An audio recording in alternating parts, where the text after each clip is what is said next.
still 10 more games to go in the relegations, guaranteed today.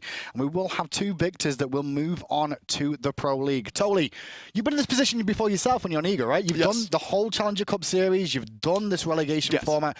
What kind of pressure is he in these games when you come to this format? There's a lot of pressure because even though, you might not be familiar with some of these teams, some of these players, you're still, everything is on the line for you and your team. You have to be able to do every single strategy that you've been practicing the past couple of weeks just for this moment and execute it brilliantly. Now, because obviously it's best of 2s, it's a little bit of a different format for you guys at home if you've not found out just yet. You're 2-0 today, you get 3 points. You split, you get 1 point. And if you lose, you get no points. So it's all about the point system now. 5 points is the magical number. And as you saw in the Torpedo versus whatever set, well, they both split. So they only get 1 point each. So if either Fantastique or Cyclone here 2-0, they're going to go top of the standings. It's really important. And we're going to see Fantastique twice in a row these next 2 sets. So more importantly, we'll see if they're able to transition into being the first team to qualify into the SPL. Well, Fantastique, if you don't recognize them, 3 members of them are the Myrmidons, as well as they do have Jiffy and Nulisa, who both played for Fnatic last season as well. Obviously, Fnatic don't have that spot anymore. Fantastique took it from them because of having Jiffy and Nulisa on that roster.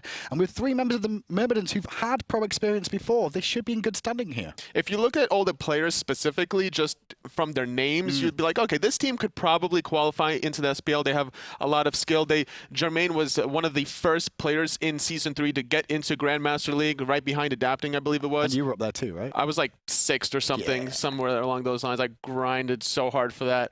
And he plays very well in the hunter position, and playing with Dardez, a very familiar partner in crime for him. So should be a really good duel lane coming out of Fantastique. The Bruise Brothers is what we called them previously. We'll see if they can go back to that again. VoteNBK though, and Callus. If you recognize that name, it was the guy who played support for Paradigm at the DreamHack LAN when good old Trixan wasn't able to make it. So Callus and VoteNBK, both experience in the Pro League department. A lot of similarities between Callus and Trixtank. He does like to play aggressive, but more importantly, he knows when to peel it back as well, which is going to help out his team for this important match. And obviously the rest of Cyclone GG as well. A lot of fan favorites at home. A lot of people in the pro scene expecting Cyclone GG to come out big here.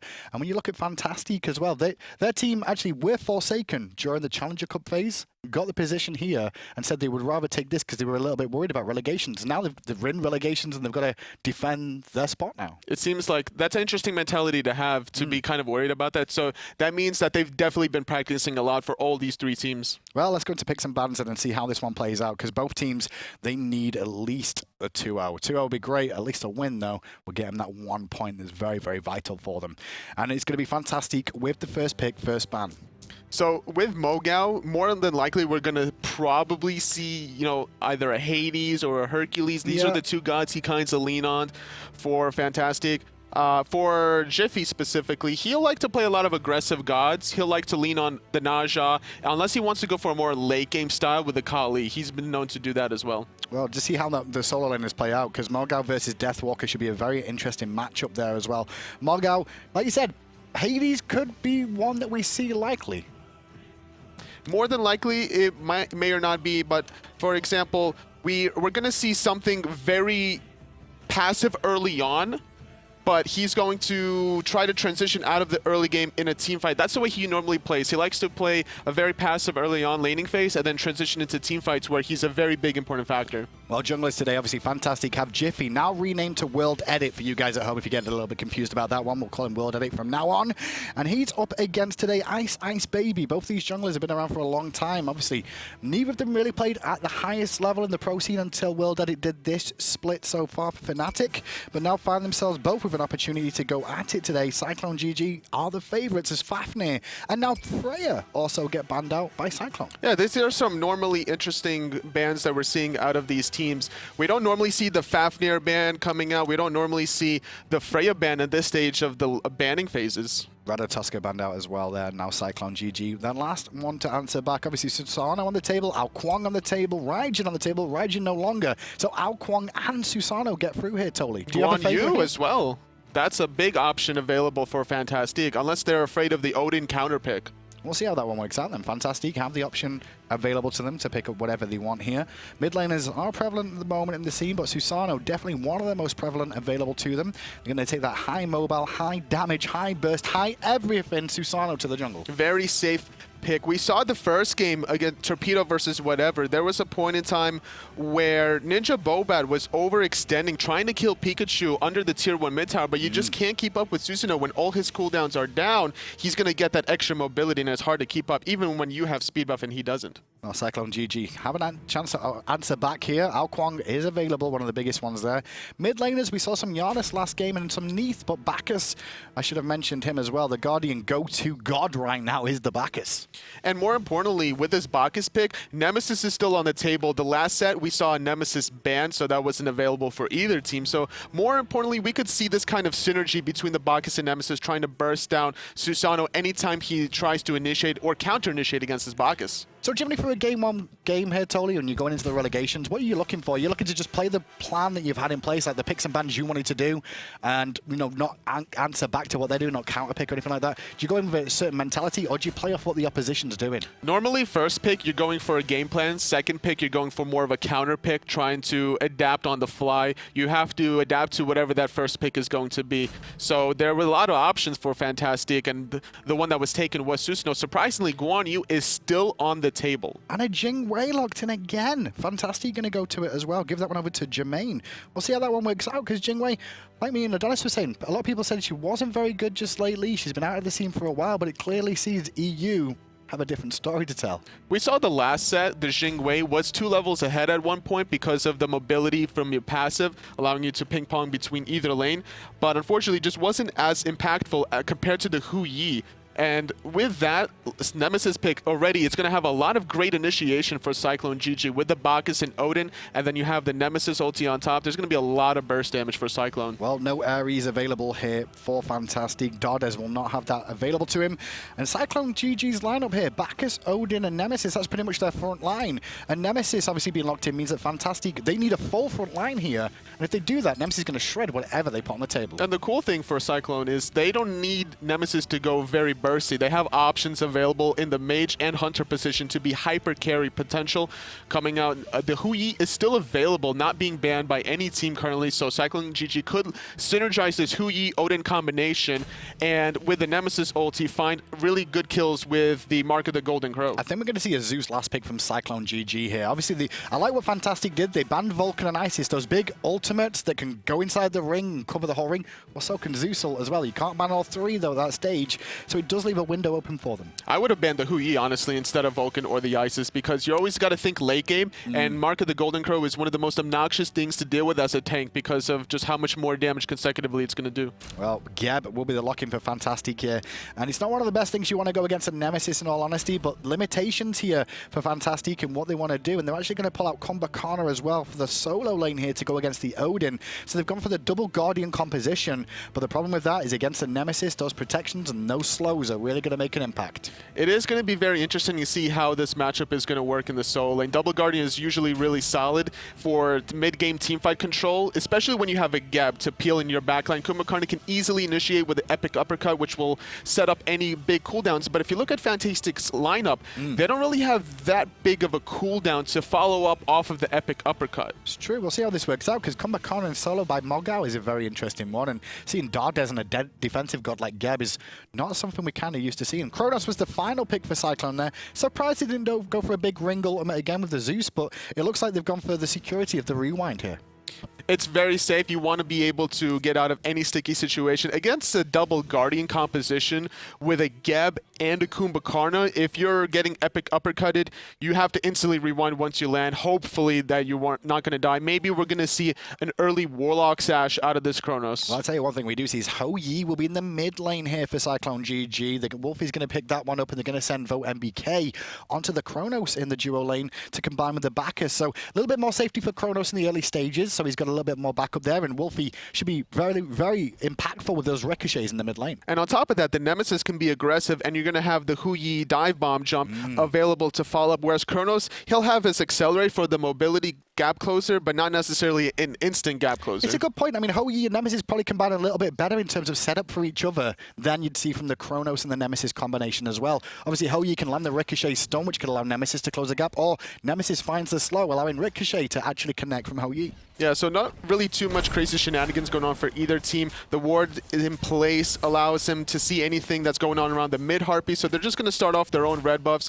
and play it slow. It looks like a very teamfight-orientated comp from both of them here. Neither of them going for a Wrath on the supports at all, so it doesn't look like Goldfury rushes is going to be happening. We're tuning in with nulisa here as well, who could be the first female pro player in the SPL for the entire season, potentially here for herself on the side of Fantastique. She was a sub last split in the late stages for Fnatic, it was, and she's been playing very dominantly. She's been playing the high rank caliber, been teaming up with a lot of well-known players from both Europe and North America, and she has a lot of experience. Well, now she's going to be with WorldEdit in the jungle, looking to clear out these right Harpies, but the rotation from Cyclone GG just a little bit too late to turn up there and steal away. I actually believe Wlfy stole those, as he's level 3 already on the hi-rez, so good work coming out from him. It's very tricky to try to do these mid Harpies against a hi-rez that has that Ricochet available to him, and now with those Fire Giant Elementals, Cyclone GG put themselves in a pretty good position, and they should be able to contest these left side mid Harpies after they clear this wave. WorldEdit is stood on a ward right now, and they know where he is, Cyclone GG, so they're going to put aggression onto iceicebabyy, but 3 men rotating again from Cyclone here for the left-hand Harpies too. It's going to put them in an awkward position. Fantastique have to give up the early game Harpies. There was about to be a 4th rotation as the solo laner Deathwalker was making that rotation until he decided he needed to get back to lane to get that very important farm. At this stage of the game, if you miss a wave at level 4 and you're not going to get anything out of it, then you're going to be really behind. Just good work coming out from Fantastique early on here, just to allow some pressure on, but Cyclone GG are the ones with a very small lead at the moment, about 600 gold already in the early stages, and for them, they'll be quite happy with that so far. They're just going to look for probably a little bit more aggression with this hi-rez Nemesis, because right now, the Janus doesn't really impact the game too much up until he gets the ultimate, and he gets a little bit more of a mana pool, maybe some cooldowns online, trying to spam those unstable vortexes. Really good work from Jermain there with the in-hands just to keep poking onto VoteNBK. Already down to 1 health potion here, going to pop that one as well. So Chronos out of potions here, so a small advantage there for the dual lane of Fantastique. And that's going to be important to kind of try to shut down the Jing way. As a Chronos player, if you can ever find an early game lead, that's what you're looking for, because you come online more in the mid to late game stages anyway. Well, MoGoW got through the early stages of Danger Zone here on the Kumbhakarna. Throwback will be doing a little bit more damage. He did go Vamp Shroud here for damage clear, but he's going to be very careful of the burst that can come out of Deathwalker, and you can see him being very respectful because of that. It's also really important to get it for the sustain. You want to be able to, when you don't have the blue buff, you know, you get those last hits, you're going to get 10 health, 10 mana every single last hit you get. Even if it is under your tower, as long as you get those last hits, you're going to be credited with that sustain. And he gets most of those creeps as well. Just lost a couple of the melee ones, which is kind of expected here.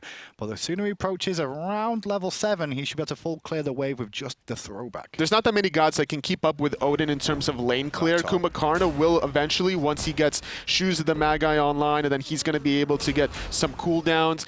Once he gets Breastplate of Valor, he's going to start spamming that epic uppercut, and then he's going to start out-poking this Odin, and then maybe from there on out, we could see a potential gank coming out of WorldEdit. Well, we did see Game Hunter play 2 Guardians today, and went Warlock Sash on both of them as well. We'll see if MoGoW goes the same way on the Kumbhakarna today. I'm very excited to see how WorldEdit does as well. Formerly known as Jiffy for you guys at home, you have seen him in the regular season for Fnatic last time round. Kind of struggled a little bit back then, Tolly. He found his footing in the Pro League, but he just never seemed to get things going that well. There was a little bit of a synergy issue with Jiffy in terms of sometimes he would be aggressive and it would work out for him, and then other times he would be in a position where his aggression was working, and then most of the time it wasn't working, and he would find the kills, but then he would give up too much in response, because it's more important to keep your jungler alive than to maybe kill like a support. I think last split for him was mainly working on that rank mentality, getting out of that into the Pro League, right? Using the communication of your whole team and working as a unit is kind of where he stumbled last split. I mean, to come into the SPL season fresh out of nowhere, he actually impacted the scene quite heavily, I would say, in the European side of things. So far, left-hand Harpies are being looked at by Fantastique here. They want to contest them because Cyclone got the right ones again. So far, there's only been 3 spawns of these Harpies, and now the 4th one have spawned, and Cyclone GG get all of them so far, including the Fire Elementals as well. Just extending their lead a little bit further. They're not really wanting to invade any buffs currently. They're going to play very slow, going to try to push out these lanes. You have an Odin in the solo lane, so you might as well take advantage of that, get those Fire Giant Elementals on every single respawn. You have the Nemesis hi-rez combination, which is a lot of damage, so Fantastique is just waiting for Cyclone GG to overextend and then look for the counter initiation. Well, we're going to see everybody group up in mid lane. Wlfy with a very nice ricochet there onto nulisa, just putting the pressure onto her a little bit earlier on. A little bit lower mana there, so just going to be real respectful. Still level 8 on the Kumbhakarna. He does have Shoes of the MoGoW, but not having that Breastplate of Valor for those cooldowns means that he's still waiting just to clear the wave. And eventually we're going to start seeing these solo laners start proxying once the Wlfy is going to be contested, both of them with teleports on cooldown currently, so neither team probably wanting to force anything quite yet. Agreed. I believe MoGoW as well, like he's almost in an unkillable position right now on this Kumbhakarna. He's got nice levels to his name, epic uppercut too. There is a chance though that iceicebabyy and Deathwalker can combine to kill him because he can't escape the ring, but uppercut should buy him enough time to be able to duke out, as well as the yawn as well. So as time goes on, just expect him to impact this game around midpoint is what I want to say, with the rotations with the teleport. Both junglers are very efficient at ganking solo lanes, especially the Nemesis, shredding the protections and the movement speed. So maybe we could see MoGoW picking up the Wing Blade, trying to counteract that. Having that health is very important. Well, you mentioned builds here, and I'm looking at Jermain here on the Jing way. Last game, we saw both the Hunters either going for the Transcendence or the Death's Toll Boots Iqval Rush. This time around, Jermain gone for the Devourer's Gauntlets and already stacking up early. No mobility online from him just yet, just relying on his natural base movement speed. It's really important to get that sustain for a physical hunter when you're matched against a magical hunter, because they're going to be looking for more poke on the magical side of things because the cooldowns on their abilities are so much shorter, whereas your in-hands are going to be doing a little bit more damage on the physical side of things. So by having that lifesteal, you're going to be able to trade out poke and then be on top because of that sustain. Well, Cyclone GG are the ones that are looking a little bit more aggressive at the moment. You can see Janus on that Bacchus was waiting on the left, and Harpies there to come over the top if he found an opportunity. And at the moment, it's all going Cyclone GG's way in terms of farming. Not really too much aggression from either team, like we mentioned earlier. No one's electing to even try to make a play towards buffs, but there is good ward control from Cyclone GG. You have a Sentry ward on the bottom right mid Harpies onto the Wlfy, and then 2 very aggressive regular wards on the corners of the duel, and trying to make sure that VoteNBK is always in a very safe position. And with a Chronos in that lane, you definitely want to keep him safe. Now, in these pressure games as well, Tolly, is this normal that you'll see people play very passive to begin with? What's the reason we normally see this? Because it happens quite a lot in these big games. Maybe these two teams aren't familiar with one another, so they're kind of playing a strategy where they're feeling themselves out in the beginning. Took a lot of burst there, but doesn't panic and jump away. The unstable vortex did hit from nulisa on top of that, and this may be the very first sort of left-hand Harpies that Fantastique get an opportunity to get now. There's going to be a nice little chunk of change, unless iceicebabyy is going to be able to steal. It's going to try to find the steal with Slice and Dice. I think he actually did find the steal. I'm not 100% certain there what happened, but WorldEdit was looking the wrong way, so he didn't find anything. MoGoW, level 10 now, working on that Breastplate of Valor as we expected. Near enough complete, and meanwhile his lane opposition, Deathwalker here, going for the Heart of the Urchin start. A really nice job by MoGoW, trying to zone away the Deathwalker, trying to deny more experience and gold under the tower. Whenever you clear the way first, you have to go into the jungle, especially at this level where you're relatively tanky. You have tier 2 Breastplate of Valor online, and you have to use any ability or just body blocking in general just to prevent them from getting back to that lane. Just a good opportunity for them there. He's going to swing towards mid lane here. Wlfy being looked at by both teams is actually a bait by Cyclone here. They're going to find the flop onto WorldEdit and the follow-up too, but the Sanctuary is good, and so he will be able to disengage from this, as the Tornado was forced from WorldEdit as well though, and through space and time. Really good patience from Cyclone GG, not wanting to commit to that, and they even force out those 2 big ultimates. So now from here, they can look for a potential invade that's coming up around these buffs, maybe around the speed or the blue side of things. Let's see what they can do. Right Harpy, so right Elemental's being contested there, but going to go the way of Fantastique. Only Deathwalker was there, but Cyclone's still hanging around this Wlfy in Dardez. He wants to find out what's going on. Is it being pulled? But seeing Wlfy there from the mid lane, he should be quite comfortable that they're not doing it. Looking at the warding situation, we have a decent counter ward on the bottom left mid Harpies for Fantastique, but they have no aggressive wards, so they won't really know if Cyclone GG is doing the Wlfy unless they see them in the lane. Wlfy with 5 wards already on this mid lane Ho-Yi, making sure he's got full vision around the map as much as possible, just providing so much for his team. And look at the mid lane. We have a regular mid lane ward for Cyclone, and then we still have that bottom right sentry for the mid Harpy. A really, really hotly contested game. As you can see, Fantastique now control the Wlfy pit there on the left. They just managed to win that ward battle there up against Cyclone GG. Callus and Wlfy just happy to farm up the mid. Here is Nemesis, iceicebabyy. Just going to do his back harpies for now. Still no kills in this game. Very even game. The gold lead that Cyclone GG had a little bit earlier ago has now been cut down to 300, as there was about 1 or 2 mid harpies that went on the way of Fantastique. More sentry ward control vision for Cyclone GG, and Dardez trying to spot it out, making sure that there is not an actual full committal. Now, neither team has Wrath in this position, so it's more of a bait from both teams. Nobody's really going to force it here. You do have Intoxicate and the Suns coming out of Huyi for Cyclone GG to kind of execute the Wlfy fast enough, but you don't really have much burst for Fantastique side of things. Well, Jermain and VoteNBK there, you saw them both in the lane together, both looking for the poke, but also both placed wards and pinged out their opposition's wards there over and over again, trying to get ward dominance in this lane, just keeping an eye on the rotations. But talk to me totally about mid to late game, because we're going to head towards a later stage game here, I think, in this one. Who are you favoring in the late game with these two comps? I'm going to say there's more crowd control on the side of Fantastique between the Kumbhakarna and the Gev for sure, whereas there's going to be more space control for Cyclone GG between this Odin and Huyi combo. You definitely want to avoid those circles. I'm looking at hyper carries for me personally. I can see 2 hyper carries on the side of Cyclone, 100% guaranteed, but nulisa and Janus can go either way. Wlfy forced out in mid, Cataclysm comes out from Dardez through space in time too, but Bacchus going to flop away, but straight into a tornado. WorldEdit looking for the kill, not going to find it. Everybody's still alive. Teleport coming out from the solo laner of Cyclone. Deathwalker will turn up on Odin, and immediately everybody backs out. Nobody dies. MoGoW on the backside of things could have potentially looked for a flank, having his ultimate available. Could have potentially epic uppercutted Wlfy with potential follow-up in the mid lane, forcing a lot of members from Cyclone GG back. There's a little bit of flexibility for Fantastique, but nothing really to strip away in the jungle side of things, especially not having that Wrath. Well, second relics are starting to come through now, and MoGoW has actually gone for the sprint here. Very interesting to see. Could have gone for Blink for initiation purposes.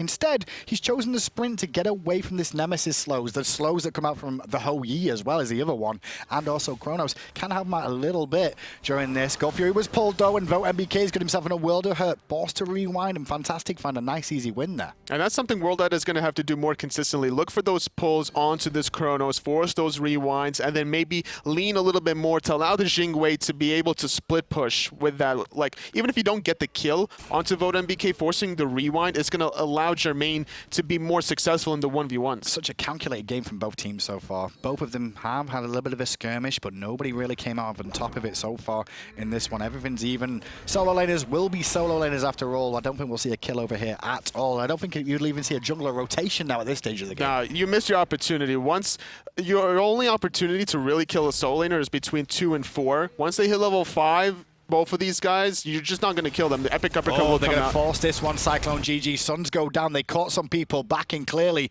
Cyclone GG get a free Wlfy. Nulisa's going to fire off her ultimate. Just a little bit too late. I like the idea, though.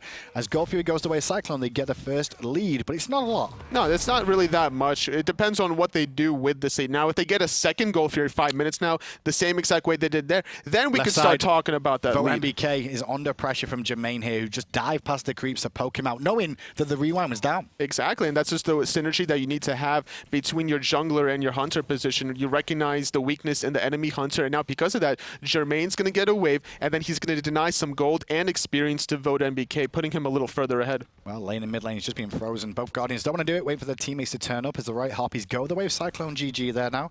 And Wlfy going to turn up to farming up with his support player as well. iceicebabyy in the jungle. Not made an impact just yet. Well, I say that, but neither has anyone in this game. Both junglers currently level 12. WorldEdit was able to make the important rewind play. So even though, you know, it wasn't a kill, it forced VoteNBK back like about a minute and a half later on after the Wlfy was already down. Missing that experience wave allows Jermain in a position where, you know, the Wlfy, sure, it went to VoteNBK, but now he got a wave, so he's still cutting the deficit just slightly. Well, we just saw iceicebabyy make a rotation on the Nemesis over to duo lane there, but Jermain has that lane warded up to high heaven right about now, so they won't be able to find a pick on that one for the time being either. Left on Harpies due to spawn again, and Dardez at level 10 with WorldEdit are in a good position here to take those ones away if they so choose, although Jermain, a little bit pushed up on this left-hand side, got to be careful, and Nemesis still being in the jungle. Second relic for the Nemesis is going to be the Rat. So more than likely, it looks like Cyclone GG are going to look for another Gold Fury as soon as that's going to come off cooldown. They're going to potentially force, or at least an engagement. Now, why would he be the one going for the Wrath here and not the Bacchus, do you think? in this position, you could probably stack a lot of health on this Bacchus and then get the meditate to try to be more, you know, team fight oriented. Yeah. So I could see that happening. Already having Sovereignty, probably going to go for Heartwood Amulet or Bulwark of Hope here. Stunner is going to connect, but immediately the agility used by Jermain just to disengage a little bit further, make it deeper for them to chase in, so he will get away. Left-hand side, though, MoGoW going to use the Epic Uppercut to secure the buff. Very good usage of those abilities to keep himself alive. Mid lane, pressure there on to WorldEdit, and he will be first blood. iceicebabyy gets the kill. nulisa comes through, but can't find anything. Left-hand side, man fight between two here. Jermain will get stunned and take some 3 poke from VoteNBK, but we do have our first kill of the game. It's not very often that the first kill of the game is around the 15 mana mark. Wlfy being taken before the first kill of the game. That just goes to show you how slow and steady both these teams are playing. Beautiful disengage from nulisa, and with that, Cyclone GG make a 4-man rotation onto the mid tower, and they should be able to poke it down quite heavily. I mean, they did want to poke it down a little bit more, but they don't have enough damage. They do get a teleport on MoGoW, though, so a good win once more. Ooh. And that ricochet shot was fire. Ooh. Ow. I felt that one. Yeah, imagine if the second one hit too, that was death. Oh boy. Now if that was a little higher level on the side of the Hui.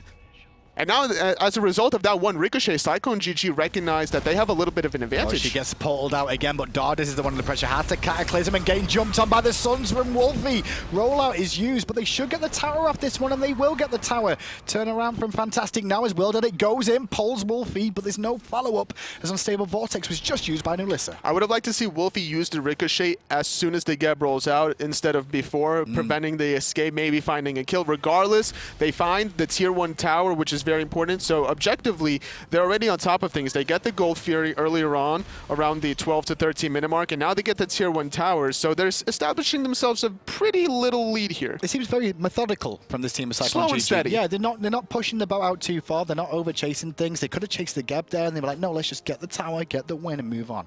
And that's what they need to do if they want to be able to get these wins, get the points, and necessary to qualify to the SPL. Every little decision that you make here is going to affect how you get into the SPL. Well, all 4 teams will play against each other today, and obviously the top 2 of those teams will move on to the Pro League. The others will fall down to the Challenger Cup and have a shot at the Gauntlet still to try and make it to Worlds in one form or another. But for now, Cyclone GG up 1-0, and they're just happy to sit back waiting for the next Gold Fury here, Toli. And look at the wards around this Gold Fury. There's a little Triforce of wards with sentries exactly as soon as nulisa breaks it. How could you? Dardez looking there for the knockup. Not going to find it, though. Doesn't have travel issues. Reinforced Greaves for the Geb, so he's a little bit worried about getting poked out a little bit earlier on here. A lot of pings down there from Cyclone, clearly letting them know where everybody is. 4 members grouped up together, and even MoGoW making a rotation early here for this Gold Fury. This is a team fight that Cyclone GG have to take because Dardez is level 12, so he's backing for his second relic right now. It's going to be probably a blink to get that great initiation off, maybe keep the Kumbhakarna in the backline to peel.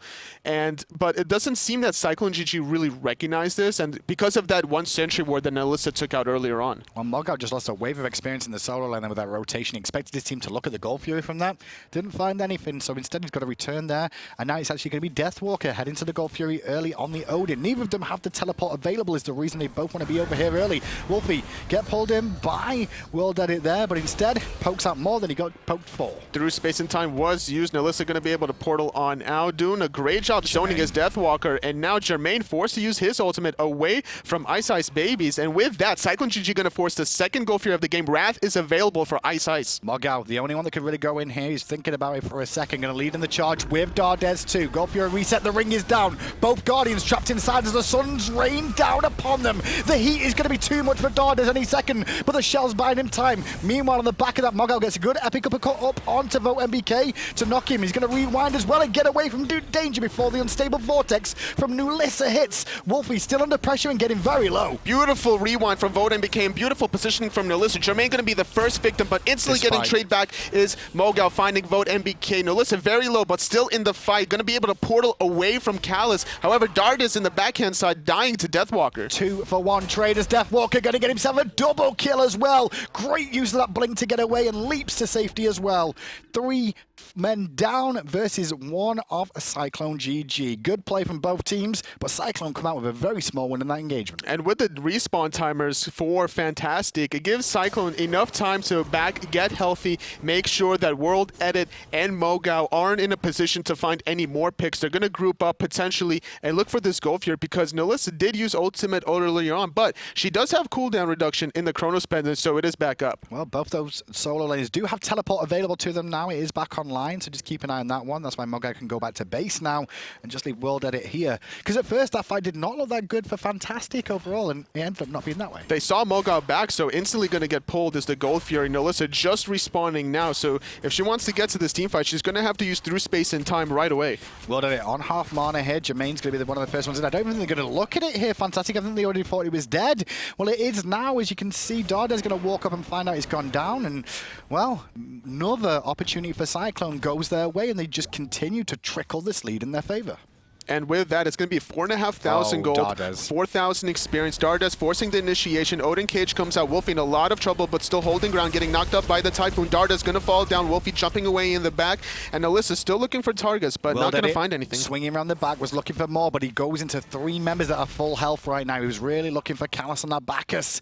Cyclone GG get a kill, and they get out again, and they just continue finding these wins every time. They're just playing together very efficiently. The first engagement around the Gold Fury was when they were dumping a lot of abilities onto this gap. There was a lot of time buy, but hold that thought. There's going to be a team fight going on, trying to defend this tier 1 mid tower. Cyclone GG doing a good job poking out Jermain. He could be in a little bit of trouble. His ultimate is available, however. And is the ultimate from Odin? No, it's not, but the burst is good. The knockup was good too. The dash is even better. Airstrike away goes Jermain. nulisa gave a very nice portal over the wall there to give him an escape route, but he chose not to use it. Unfortunately, the portal came out as soon as the ultimate, so the decision was already made for Jermain. However, he gets out safely. He did force an ultimate on the mid lane. Meanwhile, on the left-hand side, WorldEdit was able to defend that tier 1 tower from the minions, still making sure that he gets the golden experience, because at this point, when you're behind, you can't sacrifice anything under your towers. Well, this team here of Fantastique, they were the ones that pretty much came out on top during the Challenger Cup before the relegations actually happened and they left their spot. They were #1.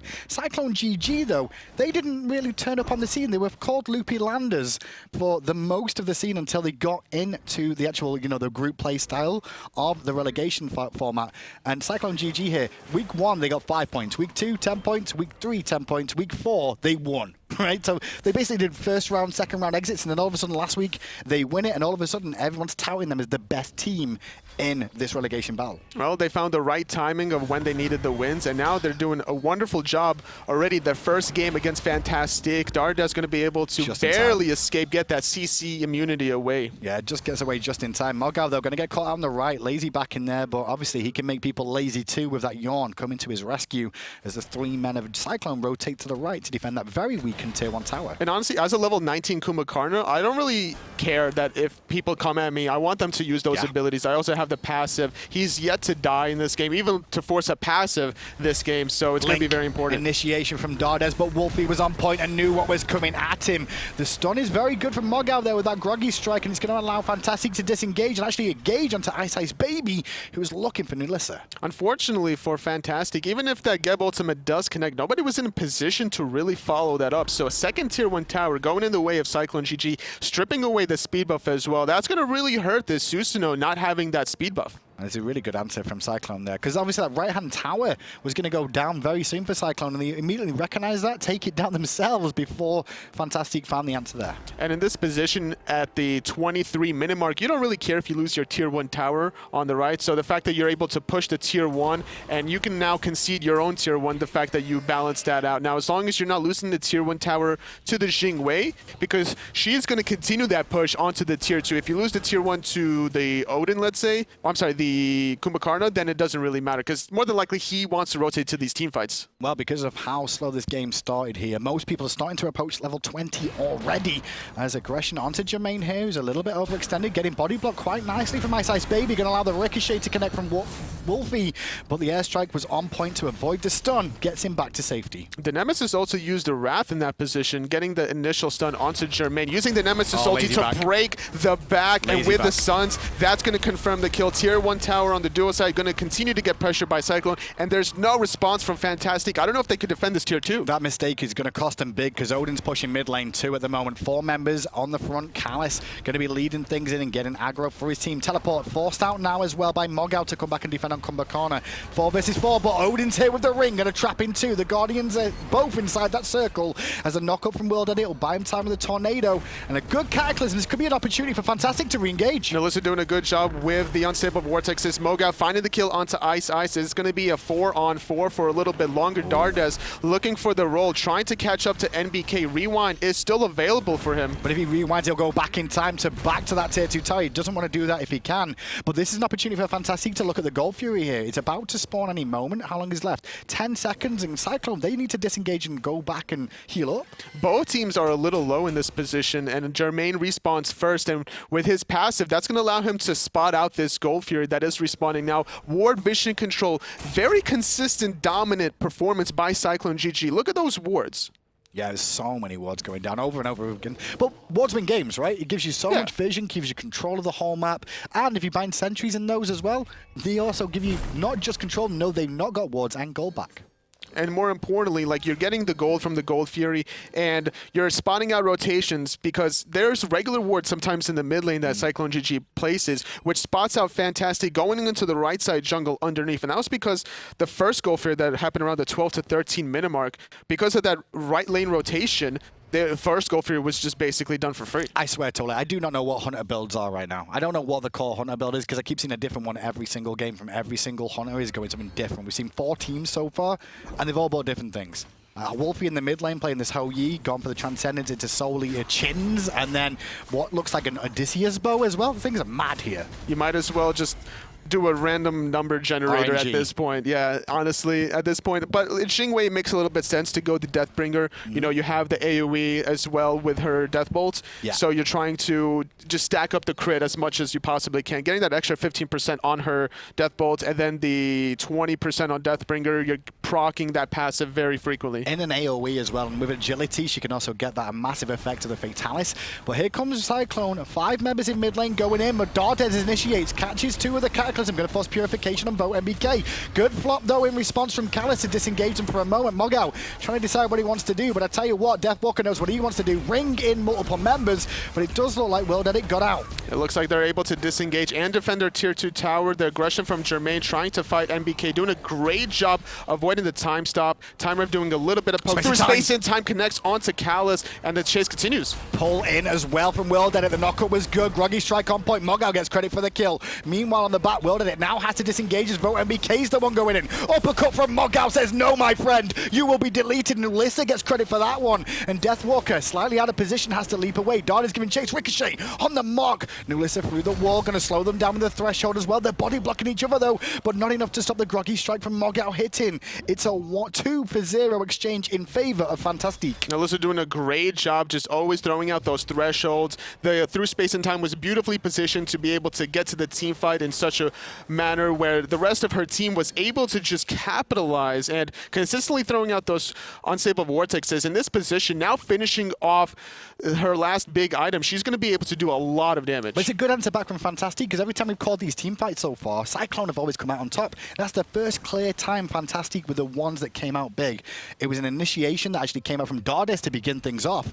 And then after that, Cyclone initiated. But talking about initiations, Jermain is in a lot of trouble here. Forced the Sanctuary already, and he's already dead before he can even look at trying to leap away. Yeah, and the way that teamfight initiated earlier on, WorldEdit was caught in the Odin cage, but he was able to ghost walk away from that, which allowed Fantastique to continue the chase because all those important cooldowns were in that Odin cage. Well, Fire Giant being looked at by both teams here. Wars have begun on this right-hand side. Obviously, the Wlfy being down for another 2 minutes 30 means that both teams have to respect that, especially at 28 minutes in the game. For this lower kills total, you'd normally expect, it's about 10-15 minutes. Honestly, Cyclone GG, they could easily bait out this Fire Giant very easily, as long as they're all grouped up. Right now, NBK is going to be getting his red buff, so you have to wait for him. iceicebaby's making the rotation as well. Him finishing off that Spirit's Robe is going to allow him to be very tanky. He has pretty good mobility, also having that Stone-cutting They've actually sword. pulled the Fire Giant here by the looks of it. I saw Deathwalker jump in, and it is getting dropped slowly by Wlfy and Deathwalker, the only 2 on it. Chronos turning up too. They've got 2 hyper carries to burst this one down to Cyclone GG, and they have a Wrath. The other team does not have a Wrath. Remember that The ring comes down. Cyclone GG get the goal fury, sorry, the fire giant, I should say. And now, well, Fantastique, they've got to disengage. And that was a beautiful Odin cage. Nobody could get in position to do anything about it. The blink wasn't used because he was in a position where he could easily walk, but he didn't take into consideration that Deathwalker had the Odin cage available. I think the big thing there was they realized it's only nulisa with through space and time that can really steal this one away from them. And on top of that, they have a Wrath as well, just for that extra secure. So now they've realized an opportunity. They're going to look at picking off Wlfy, though, who for some reason is on his own on this side, all alone in the solo lane, but he's rotating back to his team now, looking for support. Will he get enough in time? Through space and time was used, connects onto Still Wlfy, alive. but the meditate allows Wlfy a little bit of time with the rotation from WorldEdit, trying to find the kill, but gets knocked up by Callus.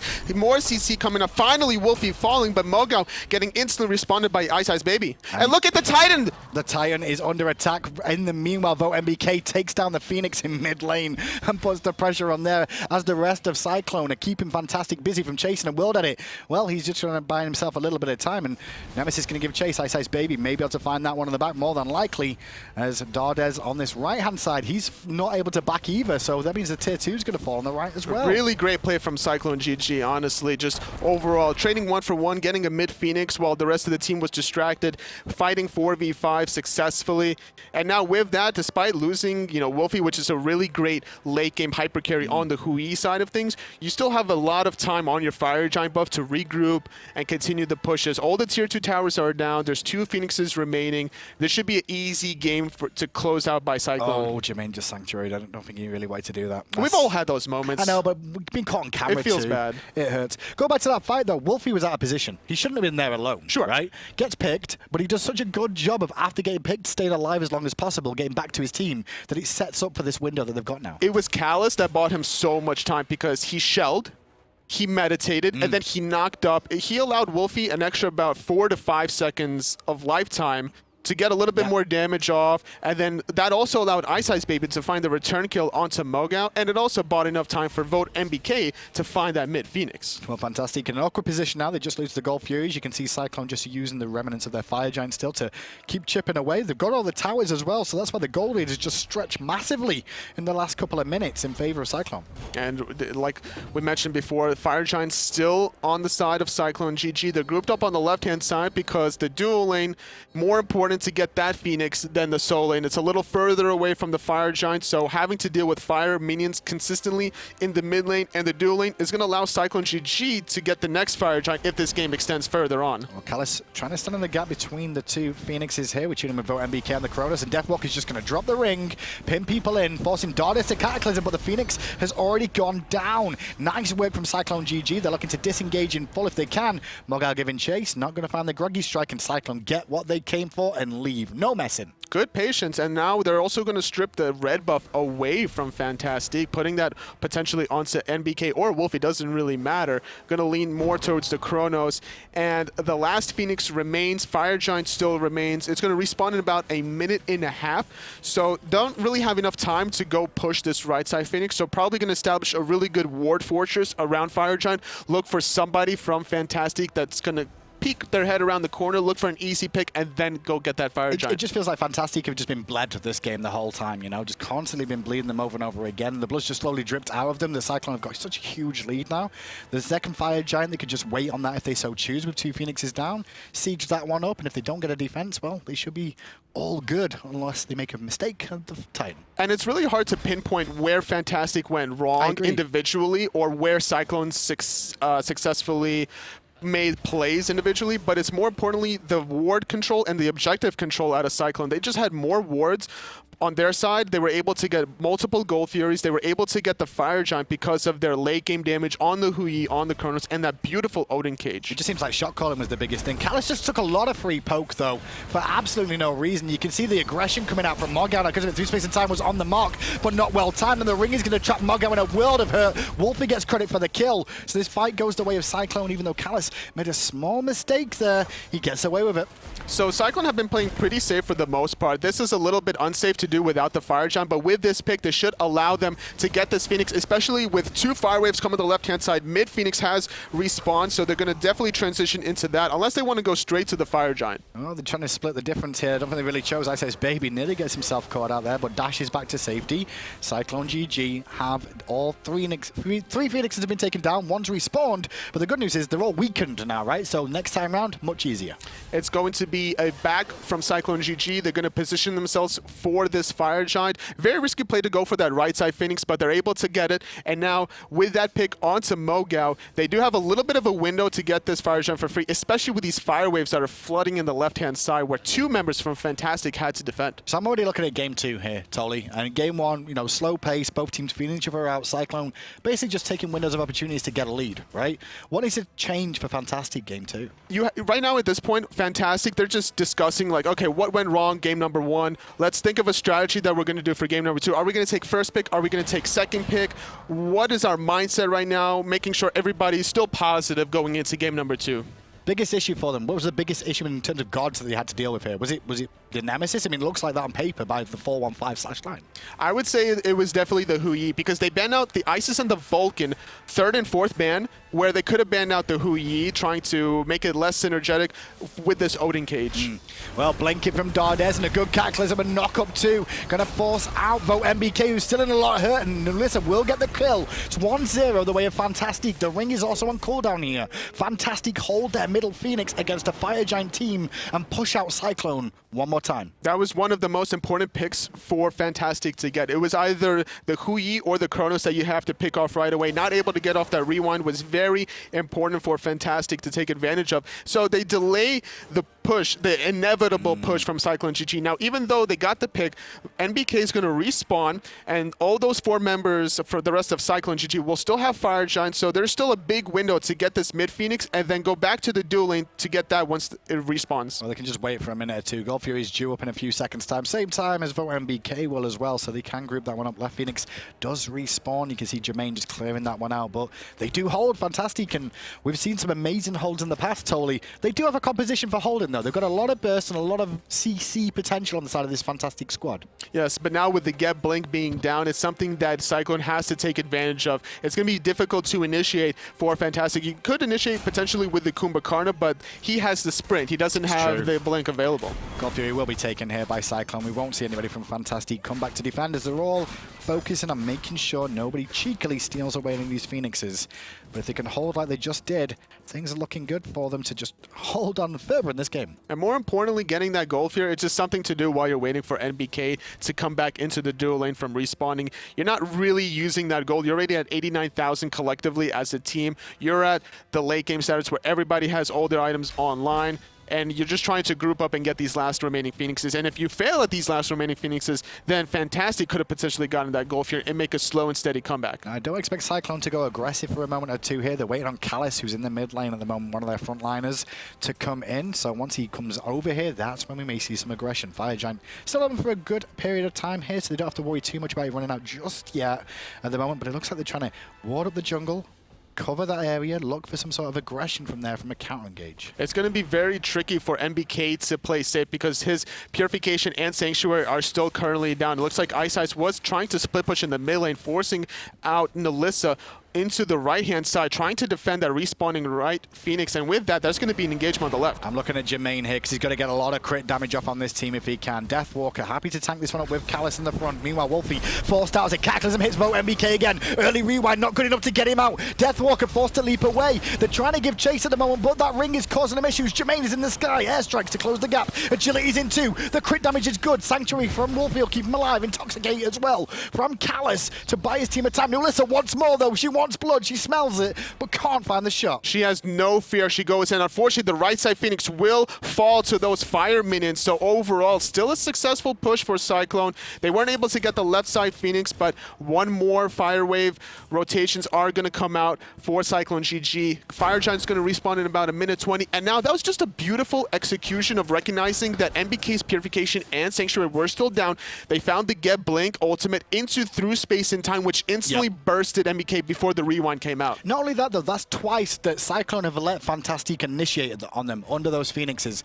They've allowed Fantastique to set themselves up and be the aggressors. By doing that, this has allowed Fantastique to hold 2 Phoenixes now, twice. In this position for Cyclone, they need to have the Nemesis be the one to initiate on the backline and then allow the Bacchus to stay in their backline to get the shell off, get the meditate off, get the belly flop off, make sure that you're peeling for your team. You cannot afford to lose Wlfy or NBK in these team fights. I mean, it's almost like let Bacchus tank up the Phoenix, right? Then have iceicebabyy ult Geb, because he's the one that's put him in initiating. combat. Put him in combat so he can't blink. And then from there, you've still got, you know, the ring from Odin to defend if people try and go aggressive in a different form, like sprinting at you with a Kumbhakarna, you know? Yeah. And then allow you to bring down the Phoenix at the same time. Just these small misplays from Cyclone have allowed Fantastique to feel a little bit more confident. They're not confident enough to leave their base yet, but they're still a little bit more confident after these engagements. They've been really good about putting themselves in this position, Cyclone, in terms of getting the Phoenixes, the Gold Furies, the Fire Giants. They're just not comfortable enough to close out the game quite yet. It's a little bit more experience needed for them to group up as a team and find the right initiations. And more importantly, defending their backline is so important here. Yeah, closing out has definitely been the biggest problem for them at the moment. Fire Giant, though,